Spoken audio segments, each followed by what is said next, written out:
घटनाक्रम जो कल 12 बजे शिवालिक नगर सेक्टर 2 में लूट हुई थी, जिसमें 14,50,000 की बात आई थी और एक कंपनी फाइनेंस कंपनी इसका पैसा था। तो तत्कालीन मौके पर जो हमारी टीमें लग गई थी, इसमें हमारी एसओजी की टीम हो, हमारे थाने की टीम हो, और ये सीसीटीवी फुटेज को ट्रेल देखते हुए हम टीम हमारी गुरुग्राम तक पहुंच गई थी। वहां पर हमने ट्रैक डाउन किया था कि एक होटल में ही लोग रुके थे, लेकिन वहां से सुबह सुबह चेकआउट करके निकल गए।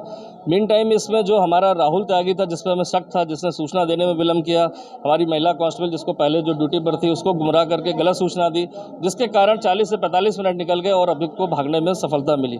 देर रात्रि क्रॉस इंट्रोगेशन में भी ये बात उसने कबूल ली कि उसने षड्यंत्र के तहत अपने मित्र मोनू पाल को जो यहाँ पर रहता है मुजफ्फरनगर का, उससे कहा था कि कैश लूटना आसान है और उसी के पास कैश होता है, तो अगर कोई भी 2-3 लड़के आके लूट लेंगे तो पकड़ना जाना मुश्किल होगा। इसी योजना के तहत 3 लोग उसके साथ ही आए, मोनू पाल, उसके साथ 2 लोग और आए मुजफ्फरनगर से, और पूरी घटना को अंजाम देकर वो यहाँ से मुजफ्फरनगर क्रॉस करते हुए सीधे गुड़गांव चले गए।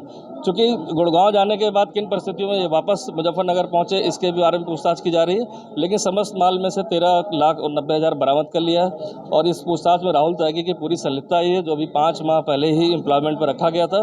टीम को रिवार्ड के लिए 10,000 का इनाम मेरी तरफ से है, बाकी कंपनी की तरफ से कुछ रिवार्ड की बात की 1 लाख की, जो अनुमति के बाद टीम को डिस्ट्रीब्यूट किया जाएगा, बताया गया है। लेकिन जिस तरह से आपराधिक वारदात को अंजाम दिया गया है, तो कहीं ना कहीं लगता है कि छोटी मोटी कहीं घटना पहले जरूर करी होगी। अब इसके संबंधित थाने से भी इसमें जानकारी की जा रही है। मैं कि 10 लाख से ज़्यादा विड्रॉ कर रहे हैं, कैश ले जाते हैं, तो आप थाने पर जरूर इंटीमेट करें।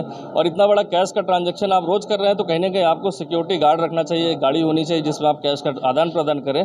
इस संबंध में भी कंपनी को नोटिस देकर पूछा जाएगा कि ये कब से इस तरह का मतलब व्यवसाय कर रहे थे, और जो भी नियमानुसार कार्रवाई होगी उस पर की जाएगी। कितनी टीम हमारी देखिए पूरे थाना का कहा जाए, रानीपुर थाना, ज्वालापुर हो, हमारी एसओजी की टीम हो, तो करीब 20 लोग तो शुरू में ही हमारी अलग अलग टीमें सीसीटीवी फुटेज देखते हुए निकल गई थी। लेकिन जैसे ही रात्रि में पता चला कि वो लोग गुरुग्राम में नहीं मिले और यहाँ से मुजफ्फरनगर जा सकते हैं, तो फिर एक एडवांस टीम यहाँ से तो तुरंत रवाना की गई।